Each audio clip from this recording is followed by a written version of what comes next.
법정에서 10대 소년을 조롱한 판사, 그러나 그는 천재 변호사였다. 그레이슨 판사는 자신이 멍청한 10대를 심판하고 있다고 생각하였습니다. 그러나 피고인이 법정을 베테랑 변호사처럼 장악하기 시작하자 모든 것이 바뀌었습니다. 로스앤젤레스 카운티 법정 안의 공기는 무겁고 숨 막힐 듯 하였습니다. 방청석에는 사람들이 가득 차 있었으며 모두 웅성거리며 사건을 지켜보고 있었습니다. 피고인석에 서 있는 젊은 남성은 테이블보다 작아 보였습니다. 하지만 그는 주머니에 손을 넣은 채 턱을 살짝 들고 있었습니다. 두려운 기색은 전혀 없었습니다. 제일런 도슨 19세 혐의 차량 절도 및 체포 과정에서 저항. 혐의는 심각하였습니다. 하지만 월터 그레이슨 판사의 눈빛은 이 재판이 법적인 문제가 아니라는 것을 보여주고 있었습니다. 그는 의자에 기대어 앉아 손가락으로 책상을 가볍게 두드렸습니다. 안경 너머로 제일런을 내려다보며 입꼬리를 비틀었습니다. 마치 조롱하듯 말하였습니다. 내가 무슨 법 전문가라도 되는 줄 아나? 그의 목소리에는 건조한 조소가 묻어 있었습니다. 여긴 토론 클럽이 아니야, 꼬마야. 법정 안에 웃음이 퍼졌습니다. 법정 경위, 속기사, 심지어 검찰 측까지 모두가 그를 조롱하고 있었습니다. 그러나 제일런은 미동도 하지 않았습니다. 그저 조용히 서 있었습니다. 그는 오랜 시간 동안 이 순간을 준비해 왔습니다. 물론 자신이 피고인으로 서게 될 거라고는 예상하지 못하였습니다. 하지만 그는 법정을 자신의 손바닥처럼 알고 있었습니다. 다른 아이들이 농구 선수들의 통계를 외울 때 그는 판례를 외웠습니다. 친구들이 비디오 게임을 할 때 그는 머릿속으로 가상의 재판을 열었습니다. 그의 어머니 드니즈 도스는 20년 넘게 법무사로 일하였습니다. 어린 시절부터 그는 어머니가 들려주는 법정 이야기들을 들으며 자랐습니다. 어떤 검사는 증거를 조작하였고 어떤 판사는 편향적이었으며 일부 변호사들은 아예 변호하려는 의지가 없었습니다. 제일런은 이를 모두 흡수하였습니다. 그리고 14살 때 이미 법대생들보다 재판을 더 잘 분석할 수 있었습니다. 하지만 이러한 것은 그레이슨 판사에게 중요하지 않았습니다. 그에게 제일런은 그저 또 다른 문제의 아이일 뿐이었습니다. 재판 빨리 끝내자. 그레이슨 판사는 지친 듯 한숨을 쉬며 사건 서류를 펼쳤습니다. 2시에 골프 약속이 있어서 말이야. 방청석에서 웃음이 퍼졌습니다. 그러나 이번에는 뭔가 달랐습니다. 제일런이 미소를 지었습니다. 아주 희미했지만 확실했습니다. 왜냐하면 그레이슨 판사가 첫 번째 실수를 하였기 때문이었습니다. 하지만 아직 법정에 있는 그 누구도 그것을 깨닫지 못하였습니다. 그레이슨 판사는 다시 한번 제일런을 내려다보았습니다. 변호사 없이 스스로 변호하겠다고? 그의 목소리에는 다시 조롱이 섞여 있었습니다. 좋아. 내가 뭘 할 수 있는지 한번 보자. 그는 팔짱을 끼고 기대며 말하였습니다. 제일런은 고개를 끄덕였습니다. 감사합니다, 판사님. 그는 종이에 적힌 메모를 가볍게 스캔하고 나서 검찰을 바라보았습니다. 먼저 검찰 측 증인에 대해 질문하겠습니다. 검사는 콧방귀를 뀌었습니다. 좋아, 해봐. 검찰 측 증인은 경찰관이었습니다. 그는 체포 당시의 상황을 설명하였습니다. 피고인은 경찰의 정당한 명령에 따르지 않았으며 차량을 불법으로 운전하고 있었습니다. 제일런은 고개를 끄덕였습니다. 경관님, 체포 당시 제 머랜더 권리를 고지하셨습니까? 법정이 조용해졌습니다. 경찰관은 잠시 말을 더듬었습니다. 그러니까 그게 당연히 했지. 제일런의 입꼬리가 살짝 올라갔습니다. 정확히 어떤 문구를 사용하셨나요? 그러니까 당신에겐 변호사를 선임할 권리가 있다. 이런 식으로 말했지. 제일런은 고개를 저었습니다. 아닙니다, 경관님. 당시에 바디캠 영상에서 머랜더 고지가 없었습니다. 방청석에서 웅성거림이 일었습니다. 검사의 얼굴이 굳어졌습니다. 제일런이 조용히 덧붙였습니다. 판례에 따르면 피의자에게 머랜더 권리가 고지되지 않았다면 체포는 위법입니다. 증거도 기각될 수 있습니다. 그레이슨 판사의 표정이 바뀌었습니다. 이제 더 이상 장난스러운 표정이 아니었습니다. 이 소년이 진짜로 법을 알고 있다는 것을 깨달은 순간이었습니다. 법정은 조용하였습니다. 그레이슨 판사는 헛기침을 하며 말하였습니다. 이해 있음. 검찰 측 이에 대한 입장이 있습니까? 검사는 당황한 얼굴로 말하였습니다. 판사님, 이는 단순한 절차상의 문제일 뿐입니다. 본 사건의 핵심은 피고인이 차량을 절도하였다는 점입니다. 제일러는 곧바로 반박하였습니다. 아닙니다. 절차상의 문제는 형사 재판에서 매우 중요한 요소입니다. 머랜더 원칙이 지켜지지 않았다면 그 이후의 모든 증거는 기각될 수 있습니다. 그레이슨 판사는 한숨을 쉬었습니다. 좋아. 피고 측의 주장에 근거가 있는지 검토하겠습니다. 법정은 다시 한번 웅성거렸습니다. 이제 방청석의 사람들도 깨닫고 있었습니다. 이 소년이 절대 평범한 피고인이 아니라는 것을. 법정의 공기가 더욱 팽팽해졌습니다. 카링턴 검사의 얼굴에 순간적인 혼란이 스쳤습니다. 무슨 말을 하는 거지? 제일러는 한 걸음 앞으로 나아갔습니다. 판사님, 법원이 허락한다면 해당 경찰관의 GPS 기록을 확인하고 싶습니다.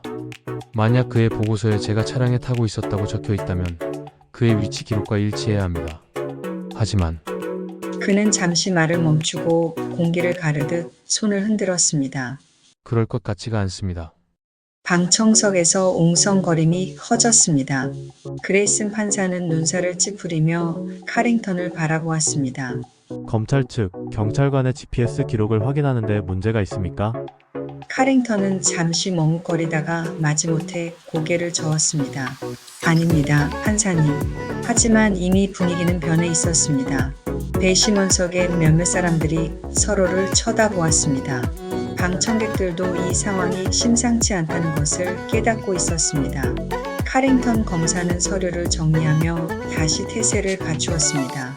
판사님, GPS 기록을 기다리는 동안 변함없는 사실이 있습니다. 피고인의 지문이 차량의 운전대에서 발견되었습니다. 제일러는 조용히 고개를 끄덕였습니다. 그렇습니다. 그는 한 걸음 앞으로 나와 배심원들을 차례로 바라보았습니다. 검찰 측은 제 지문이 차량에서 발견되었다는 이유만으로 제가 차를 훔쳤다고 주장하고 있습니다. 하지만 여러분, 논리적으로 생각해 봅시다. 그는 깊이 숨을 들이마신 후 차분한 목소리로 말했습니다. 여러분이 백화점에서 재킷을 입어본다고 가정해 보겠습니다. 주머니에 손을 넣고 지퍼를 올렸다가 다시 내려놓습니다. 몇 시간 후 누군가가 그 재킷을 훔쳤습니다. 그렇다면 여러분의 지문이 재킷에 남아있다는 이유만으로 절도범으로 몰릴 수 있겠습니까? 배심원석에서 몇몇이 서로를 쳐다보았습니다. 방청석에서도 작은 속삭임이 들려왔습니다. 제일러는 그들이 충분히 생각할 시간을 주지 않은 채 바로 다음 말을 이어갔습니다. 해당 차량은 사건 몇 시간 전 7-11 편의점 앞에 주차되어 있었습니다. 저는 그날 밤 친구 3명과 함께 그 편의점에 있었습니다. 편의점을 나서며 차 옆을 지나쳤고 호기심에 기대어 보기도 했으며 문이 열려 있어서 손잡이를 잡아보기도 했습니다. 그는 눈빛을 날카롭게 바꾸며 질문을 던졌습니다. 여러분, 그게 범죄입니까? 법정이 조용해졌습니다. 카링턴 검사는 서류를 넘기며 다시 반격을 시도했습니다. 판사님, 피고인은 여전히 훔친 차량과 연결되어 있습니다. 그의 지문이 거기 있었고 체포 당시 경찰은 그가 도주했다고 보고했습니다. 그러자 제일런이 다시 입을 열었습니다. 판사님, 이 사건의 법의학 전문가는 증언을 위해 소환되었습니까? 그레이슨 판사는 눈을 깜빡이며 카링턴을 바라보았습니다. 카링턴은 얼굴이 살짝 굳어지며 대답했습니다. 아직 아닙니다. 제일러는 작게 미소를 지었습니다. 그럼 이렇게 정리해볼까요? 국가는 법의학적 증거를 기반으로 저를 기소하고 있지만 실제 분석을 수행한 전문가를 법정에 부르지도 않았습니다. 카링턴의 입술이 굳어졌습니다. 제일런이 고개를 끄덕였습니다. 재미있군요. 그레이슨 판사는 깊은 한숨을 쉬며 이마를 문질렀습니다. 그는 이 사건이 처음 예상했던 것과는 전혀 다른 방향으로 흘러가고 있음을 깨닫고 있었습니다. 하지만 제일런은 아직 끝내지 않았습니다. 제일런은 다시 한 걸음 나아갔습니다. 판사님, 사건과 관련된 차량 소유주의 공식 진술을 증거로 제출하고 싶습니다. 그레이슨 판사의 눈썹이 살짝 올라갔습니다. 차량 소유주? 네, 레이먼드 휘테커 씨입니다. 그는 자신의 차량이 도난당한 날 경찰에 진술을 남겼습니다. 그런데 이상한 점이 있습니다. 그 진술이 검찰의 증거 목록에는 포함되지 않았습니다. 그는 카링턴을 바라보았습니다. 검찰 측, 혹시 휘테커 씨가 경찰에게 뭐라고 말했는지 기억하십니까? 카링턴의 얼굴이 굳어졌습니다. 그러나 제일러는 그의 대답을 기다리지 않고 서류를 꺼내 크게 읽었습니다. 나는 차를 잠깐 세워두고 편의점에 다녀왔다. 그 사이에 어떤 애가 차를 몰고 가버렸다. 그런데 체포된 애는 아니었다. 나는 그 애를 봤는데 백인이었다. 법정이 일순간 얼어붙었습니다. 누군가가 숨을 들이마시는 소리가 들렸습니다. 제일러는 해당 서류를 들어보이며 다시 말했습니다. 이것이 최초의 경찰 보고서에 포함되어 있었습니다. 하지만 검찰 측은 이 정보를 무시했죠. 경찰도 마찬가지였습니다. 그리고 그들은 저를 기소했습니다. 왜냐하면 저는 흑인이었으니까요. 방청석에서 웅성거림이 커졌습니다. 카링턴 검사가 재빨리 나섰습니다. 판사님, 이것은 무관한 진술입니다. 피고인은 여전히 해당 차량을 소유하고 있었습니다. 그러나 제일런이 말을 끊었습니다. 아닙니다. 저는 차량을 소유하고 있던 적이 없습니다. 그의 목소리는 낮았지만 강렬했습니다. 저는 체포 당시 차량에서 몇 블록 떨어진 곳에서 친구들과 함께 있었을 뿐입니다. 저는 도망가지도 않았습니다. 저는 단지 집으로 가던 중이었을 뿐입니다. 그런데 경찰은 그저 이 근처에 흑인 소년이 있었으니 범인일 것이다라고 단정 지었습니다. 그레이슨 판사는 길게 숨을 내쉬었습니다. 그는 조용히 배심원석을 바라보았습니다. 검찰 측 추가 증거 제출이 있습니까? 카링턴은 이를 악물었지만 결국 고개를 저었습니다. 없습니다, 판사님.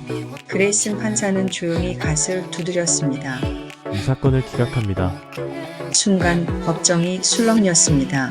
방청객들은 충격을 감추지 못했습니다. 기자들은 정신없이 노트를 적었습니다. 그러나 제일러는 미동도 하지 않았습니다. 그는 이 순간이 올 것을 알고 있었습니다. 그레이슨 판사는 한동안 제일런을 바라보다가 조용히 말했습니다. 미스터 도슨, 법대에 진학하는 것을 고려해보는 게 어떤가? 제일런은 미소를 지었습니다. 이미 준비 중입니다, 판사님. 그는 법정을 나서며 기자들의 질문을 무시했습니다. 어머니가 계단 아래에서 그를 기다리고 있었습니다. 너 정말 날 심장마비 걸리게 만들 셈이었니? 제일런은 어깨를 으쓱했습니다. 위험을 감수해야 했어요, 엄마. 그녀는 한참을 바라보다가 결국 미소를 지었습니다. 넌 항상 고집이 셌지. 그리고 그를 꼭 안아주었습니다. 제일런은 알았습니다. 이 사건은 끝이 아니라 시작이라는 것을.